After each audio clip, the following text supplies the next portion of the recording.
뉴스나 영화를 보시면 밤에 군인들이 전쟁을 진행할 때에 야간 투시경을 쓰고 있는 것을 볼 수가 있습니다. 우리가 한밤중에 불빛이 없으면 뭔가 분별할 수가 없죠. 깜깜해서 아무것도 보이지가 않습니다. 그런데 야간 투시경이라는 것을 쓰면 사물의 형체가 보이기 시작합니다. 녹색 바탕에 검은색 파장이 사물의 형체로 보인단 말이죠. 야간 투시경은 밤에 사람이 볼 수 없는 적외선을 사람이 볼 수 있는 가시광선으로 변환시켜주는 장치입니다. 우리는 가시광선, 빨주노초, 파남보 이 색상 외에는 볼 수가 없습니다. 빨주노초, 파남보 색상 양 끝단에는 적외선과 자외선이라는 광선이 존재하죠. 분명히 존재하고 있지만 우리 눈으로는 볼 수가 없습니다. 이것을 어떤 장치를 통해서 보여주지 않으면 볼 수가 없는 것입니다. 우리가 요한복음 말씀을 계속 살펴보고 있는데 예수님께서 사람들에게 말씀을 그렇게 하시는데도 사람들은 예수님의 말씀을 이해하지 못하고 있습니다. 왜일까? 오늘 본문을 통해서 생각해 보면 유대인들이 보고 있는 것과 예수님이 보시고 있는 게 다르기 때문에 그렇다라고 말할 수가 있죠. 예수님은 사람들이 보지 못하는 것을 보고 계시는 것이고 사람들은 자기 눈에 보이지 않으니 그것을 외면하고 거부하는 것입니다. 이해하지 못하는 것이죠. 하늘에 속하신 예수님은 하늘의 것, 하늘의 영광을 이 땅 가운데 보여주시려고 했지만 철저하게 이 땅에 속해 있던 세상의 사람들은 예수님의 말씀을 이해하지도 받아들이지도 못했습니다. 오늘 본문에서도 보시면 예수님이 말씀하실 때에 유대인들은 예수님이 미쳤다라고 생각했습니다. 그 말씀이 도무지 이해되지가 않거든요. 자기들 상식과 지식으로는 받아들일 수가 없는 말씀이었습니다. 그래서 예수님을 미친 사람으로 몰아간 것입니다. 48절 보시면 이렇게 나와 있어요. 유대인들이 대답하여 이르되 우리가 너를 사마리아 사람이라 또는 귀신이 들렸다 하는 말이 옳지 아니하냐. 네가 말하는 걸 들어보니 네 말은 미친 사람의 말이라는 거예요. 우리식으로 말하면 너는 사마리아 사람이다. 너는 잡종이고 돌연변이고 이단이다라고 얘기하는 것입니다. 자기들을 가리켜서 마귀의 자식이라고 지적하셨던 예수님께 대한 반발이었고 예수님의 말씀에 대한 거부이죠. 그들은 도무지 예수님의 말씀을 받아들이지도 이해할 수도 없었습니다. 거기에 대해서 예수님이 49절과 50절에서 이렇게 말씀하십니다. 우리 49절과 50절 말씀 같이 읽어보실까요? 예수께서 대답하시되 나는 귀신 들린 것이 아니라 오직 내 아버지를 공경함이거늘 너희가 나를 무시하는도다. 나는 내 영광을 구하지 아니하나 구하고 판단하시는 이가 계시니라. 내가 귀신 들려서 너희에게 이런 말 하는 거 아니라는 거예요. 나는 철저하게 하나님이 주신 말씀, 하나님이 보여주신 말씀을 너희에게 보여주고 있는데 나는 철저하게 하나님을 공경하고 있는데 너희는 그걸 받아들이지 못하고 있다는 것이죠. 예수님은 자기의 영광을 드러내려 하신 것이 아니라 철저하게 하나님의 영광을 사람들에게 보여주고 계시는 것입니다. 자기 영광을 드러내려고 했다면 사람들이 받아들이지 못하는 게 이해되겠지만 하나님의 영광을 드러내고 있는데 그래서 하나님이 나를 영광스럽게 하고 나를 판단하실 일인데 너희는 하나님의 영광을 보지 못하니 나의 말도 이해하지도 받아들이지도 못하고 있다라고 얘기하시는 것이죠. 우리가 자뻑이란 말을 쓰죠. 자뻑, 스스로 뻑 같단 말이에요. 자아도취된 사람을 자뻑이라 합니다. 다른 말로 하면 공주병, 왕자병이라 할 수 있겠죠. 유대인들이 자뻑 상태에 들어간 것입니다. 뭐에 뻑 같느냐? 자기들 영광에 뻑 갔어요. 우리 같은 민족이 구원받는 것이고 우리 같은 민족이 하나님을 잘 섬기는 것이고 우리에게 하나님의 영광이 있다는 거예요. 자뻑 가운데 있습니다. 그러니 예수님이 보여주시는 하나님의 영광은 보여주지 않는 거예요. 보이지 않는 거예요. 예수님이 보여주시는 진정한 영광인 하나님의 영광을 보는 것이 아니라 자기들이 생각하고 있는 영광, 하나님의 영광이라고 말하고 있지만 실은 자기들 영광을, 세상의 영광을 그 영광이라고 보고 있는 거란 말이죠. 예수님과 완전히 방향이 다른 길로 가고 있는 것입니다. 유대인들은 예수님의 말씀을 이해하지 못했습니다. 하나님의 영광을 볼 수 없었기 때문입니다. 예수님이 제시한 진리는 그들에게 이해가 되지를 않았습니다.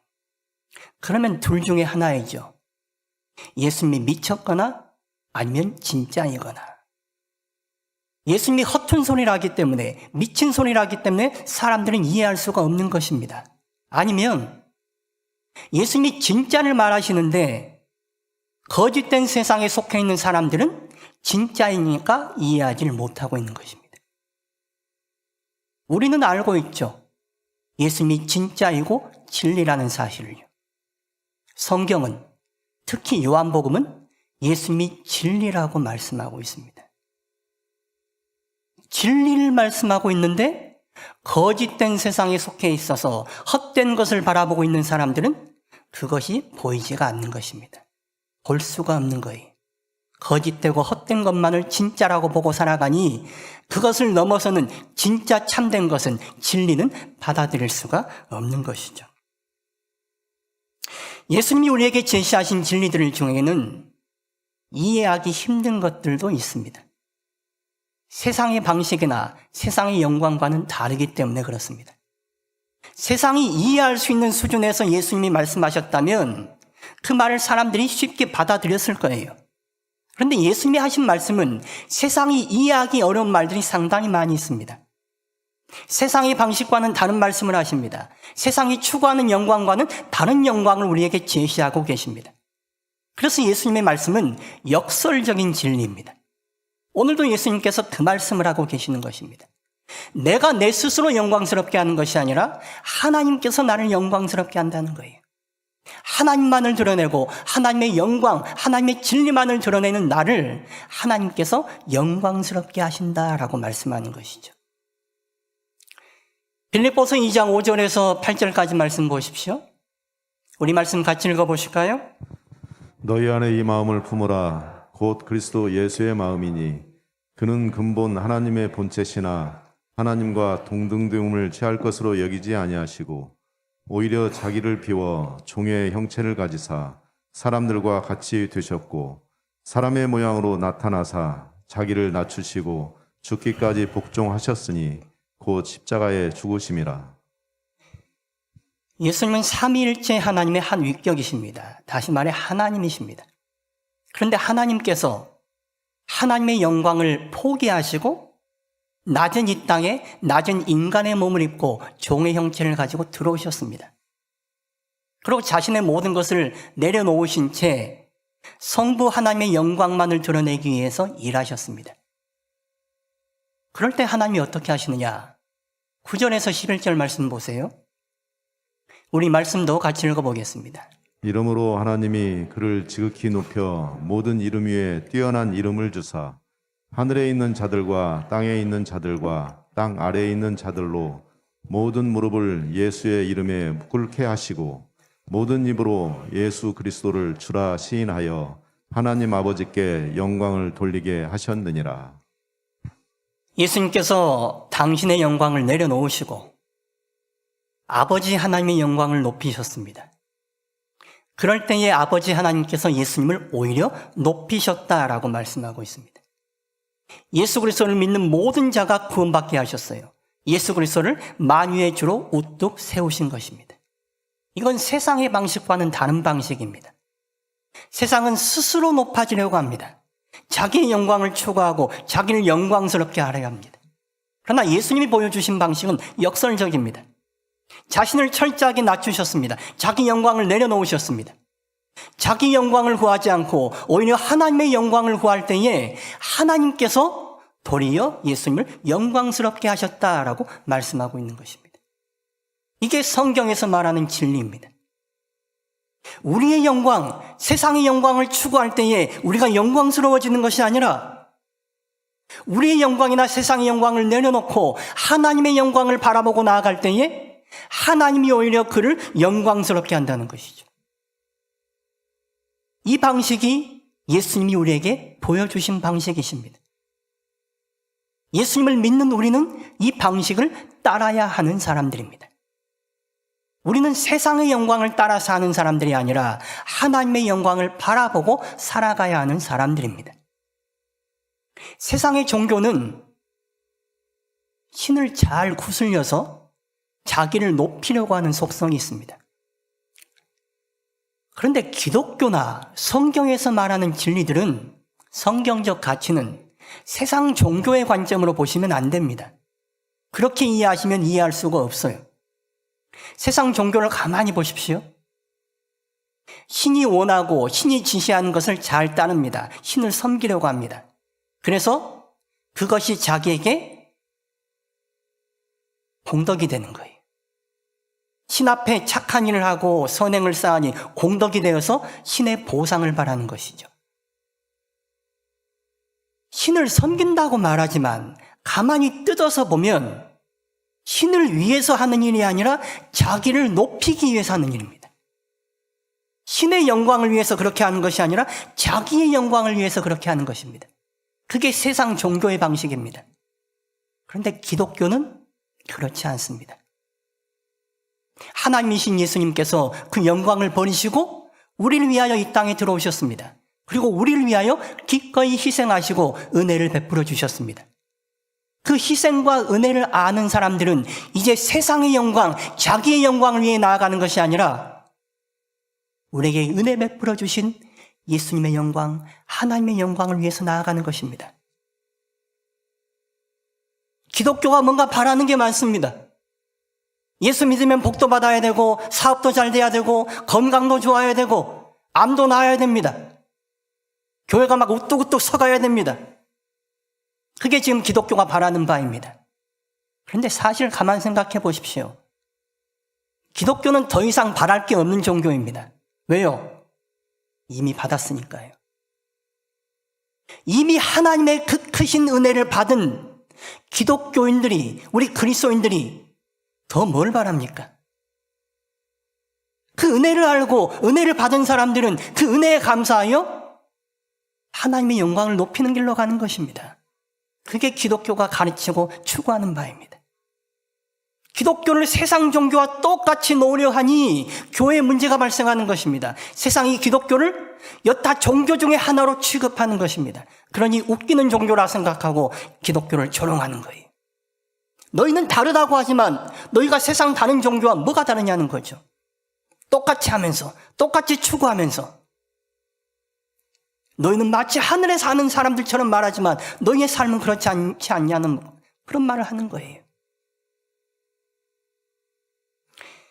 기독교가 여타 종교와 다른 방식을 추구하기 때문에 사람들이 기독교를 받아들이는 것을 어려워하는 것입니다. 우리가 예수님의 말씀대로 살기를 어려워하는 것이 거기에 있습니다. 예수님이 가르쳐 주신 진리는 우리가 알고 있는 상식과 우리가 추구하는 영광과 다른 길을 보여주시기 때문에 그렇습니다. 세상 영광과 자기를 높이는 방향으로 간다면, 우리의 목표와 예수님의 목표가 같다면 예수 믿는 게 훨씬 쉬울 거예요. 예수 믿으면 내가 잘 되는 거니까요. 예수 믿는 것이 곧 나를 영광스럽게 하는 것이니까요. 예수 믿는 것이 곧 세상의 영광을 취하는 것이 되니까요. 그래서 우리가 예수 믿는 것을 힘들어하는 것입니다. 우리는 세상의 영광을 바라보고 우리 영광을 위해 살아가는 사람들이 아니라 우리에게 보여주신 하나님의 은혜, 우리에게 이미 보여주신 구원의 능력과 부활의 영광을 바라보며 사는 사람들입니다.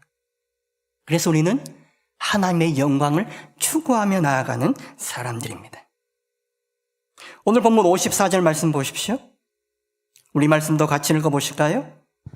예수께서 대답하시되 내가 내게 영광을 돌리면 내 영광이 아무것도 아니거니와 내게 영광을 돌리시는 이는 내 아버지시니 곧 너희가 너희 하나님이라 칭하는 그이시라.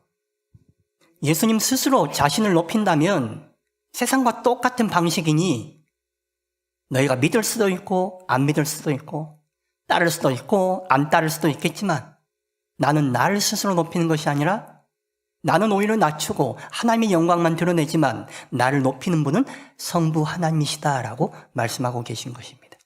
역설적이죠. 우리의 영광을 내려놓고 하나님의 영광을 높일 때에 오히려 하나님이 우리를 영광스럽게 하신다라는 말씀입니다. 마태복음 10장 39절은 이렇게 말씀합니다. 자기 목숨을 얻는 자는 잃을 것이요 나를 위하여 자기 목숨을 잃는 자는 얻으리라. 역설적입니다. 사람들은 자기 목숨을 얻고자 합니다. 그런데 자기 목숨을 스스로 얻고자 하는 자는 잃는다는 거예요. 오히려 자기의 옛사람의 옛 모습, 옛 생명을 버리는 사람은 예수님 안에서 새 생명, 새 목숨을 얻을 것이라고 말씀하는 것입니다. 역시 역설적이죠. 자기가 자기를 살리는 것이 아니라 하나님이 우리를 살리고 하나님이 우리를 영광스럽게 하기 때문에 그렇습니다. 죄인인 우리가 하나님의 은혜로 구원을 받았습니다. 죄라는 것은 하나님과 분리되어 있는 상태를 말하는 것입니다. 하나님과 단절되어 있고 분리되어 있는 것이 죄입니다. 그런데 예수님께서 우리에게 하나님의 생명을 주셨어요. 하나님의 생명이 우리 안에 들어와서 우리는 하나님과 다시 연결이 되었습니다. 그래서 그전에는 볼 수 없었던 하나님의 영광을 우리가 볼 수 있게 된 것입니다. 하나님의 영광을 보지 못하는 사람들은 자기 영광을 추구하고 세상의 영광을 따라 살아갑니다. 그러니 죄 가운데 살아가는 거예요. 그러나 예수님 안에서 하나님과 연결된 사람은 하나님의 영광을 볼 수가 있습니다.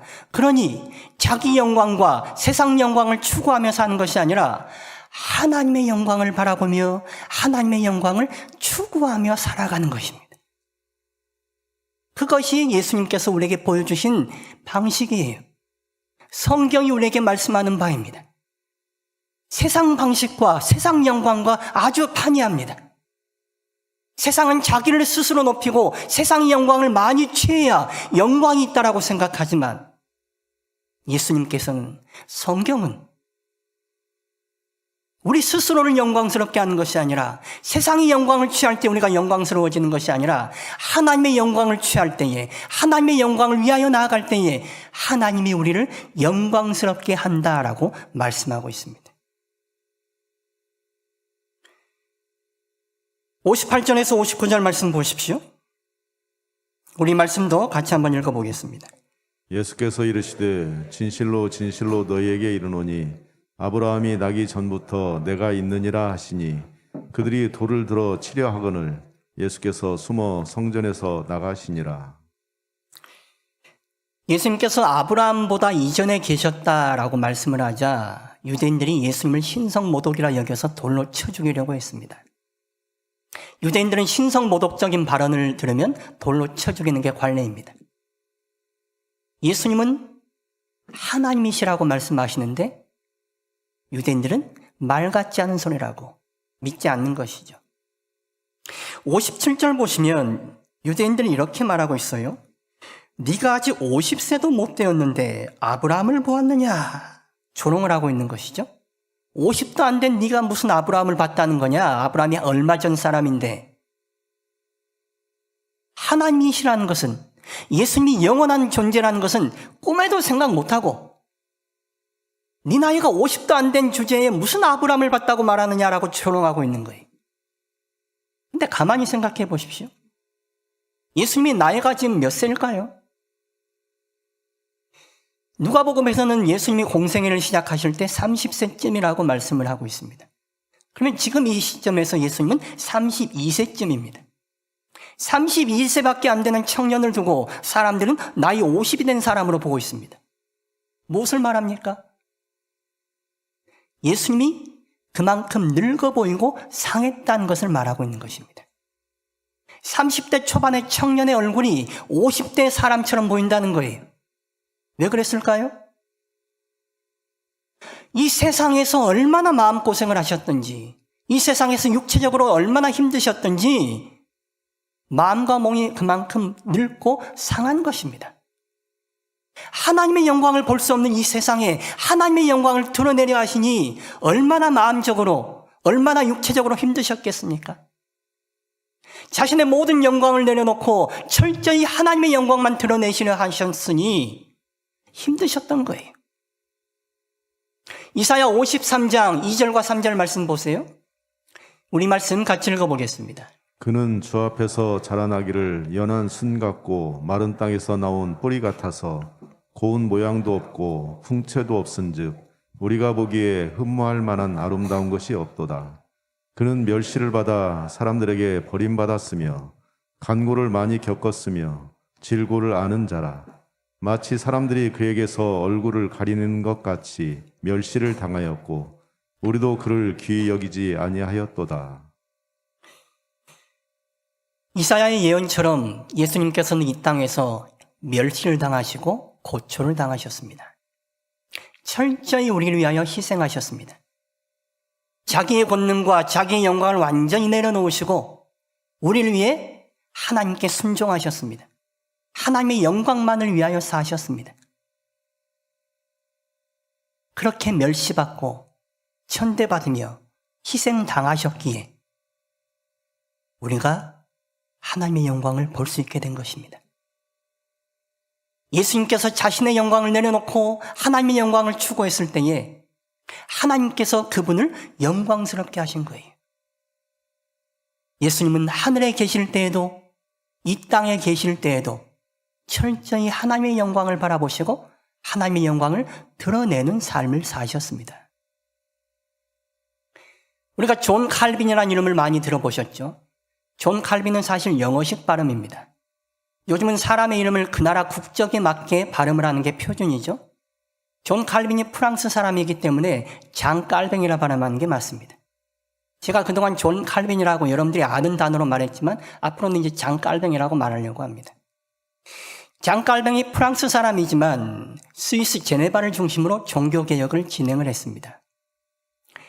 제네바 아카데미라는 신학교를 세우고 나서 그 신학교 문장에다가 솔리데오 글로리아라는 글귀를 새겨 넣었습니다. 솔리데오 글로리아, 오직 하나님께만 영광을 이란 뜻입니다. 이 장깔뱅의 신학과 그의 신념과 모토가 바로 솔리데오 글로리아, 오직 하나님께만 영광을 이었습니다. 그래서 장로교에서 강조하는 것이 하나님의 영광입니다. 우리는 세상의 영광이나 우리 자신의 영광을 위해 사는 사람들이 아니라 오직 하나님의 영광을 위해 살아가는 사람들입니다.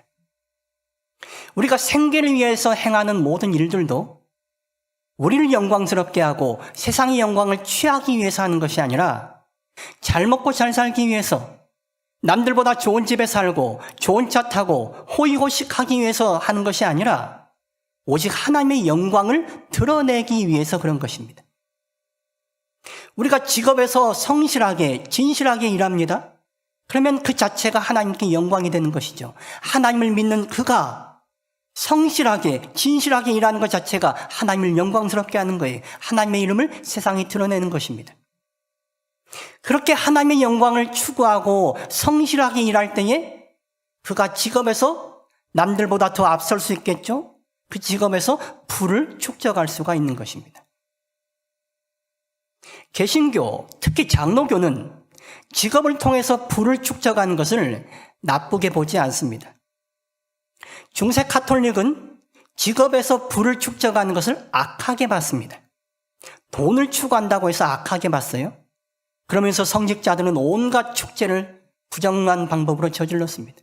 축제하기 위해서요. 그러면서 평신도들은 직업을 통해서 부를 쌓는 게 악하다고 가르친 거예요. 위선적이죠. 앞뒤가 안 맞는 말입니다. 그러나 장로교는 직업을 통해서 부를 쌓는 것을 좋게 봤습니다. 하나님이 주시는 복이라고 생각했어요. 그런데 분명히 아셔야 됩니다. 직업을 통해서 하나님의 영광을 추구하다가 그렇게 성실하게 살다 보니 부를 쌓는 것은 정당한 것이고 하나님의 복이라 말할 수 있지만 하나님의 영광을 제쳐두고 자기 영광을 위해서 세상 영광을 취하기 위해서 직업적으로 성공만을 바라보고 달려가는 것, 그것은 하나님 앞에서 잘못입니다. 돈이 먼저가 아닙니다. 하나님이 먼저입니다. 우리의 영광, 세상의 영광이 먼저가 아닙니다. 하나님의 영광이 먼저입니다. 누가복음 19장을 보시면 삭개오라는 사람이 나오죠. 삭개오는 여리고 세리장이었습니다. 이 사람은 키가 병적으로 작은 사람이었습니다. 그러니 사람들에게 얼마나 무시를 당했겠습니까? 이 사람들이 사람들로부터 자신을 보호하기 위해 힘을 갖고자 했습니다. 그래서 택한 직업이 세리라는 직업이었습니다. 당시 세리는 매국노 취급을 받고 하나님으로부터 구원을 받지 못한다고 여겨졌기에 사람들이 꺼리는 직업이었습니다. 그러나 당시 신분사회에서 신분이 낮은 사람이 힘을 가질 수 있는 좋은 방법이기도 했죠. 그래서 삭개오는 세리가 된 것입니다.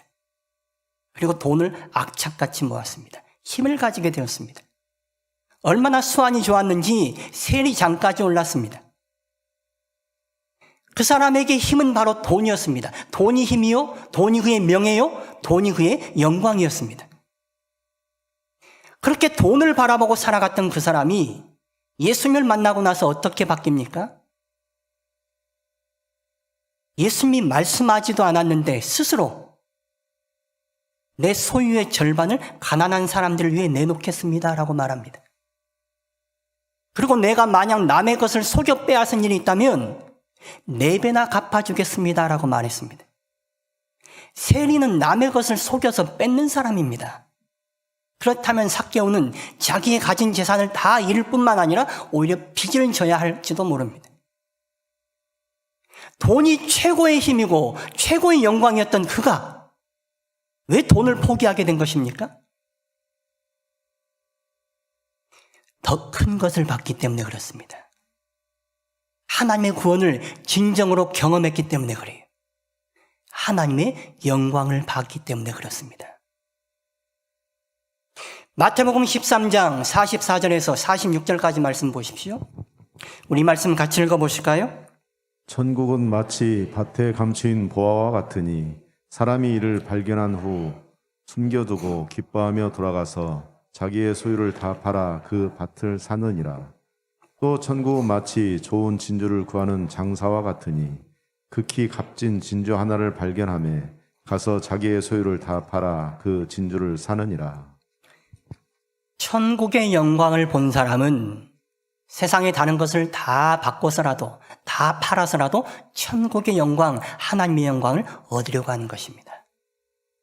세상의 작은 영광만 보려 하지 마시고 하늘의 영광, 하나님의 영광을 보실 수 있기를 축원합니다.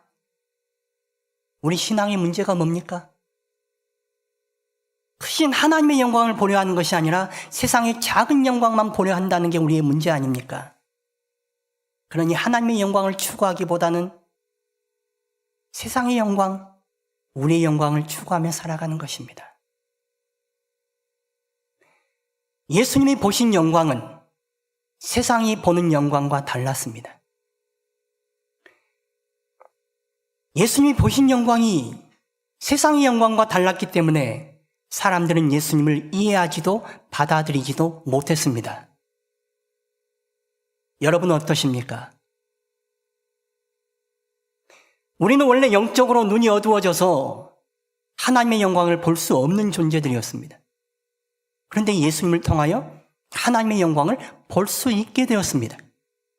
하늘의 큰 영광, 하나님의 영광을 보게 된 우리가 어찌 세상의 작은 영광에만 매여 살겠습니까?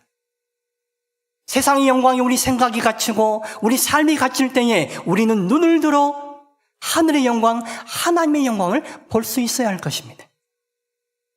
예수님께서 우리에게 보여주신 삶의 방식, 예수님께서 우리에게 보여주시려고 하신 영광이 바로 그 영광입니다. 우리가 진짜로 추구해야 할 영광, 우리가 진정으로 취할 영광은 세상의 영광, 우리의 영광이 아니라 예수님께서 보여주신 하나님의 영광입니다. 예수님께서는 그 하나님의 영광을 위해 자신의 영광을 내려놓으셨습니다. 그리고 하나님께 철저히 순종하셨습니다.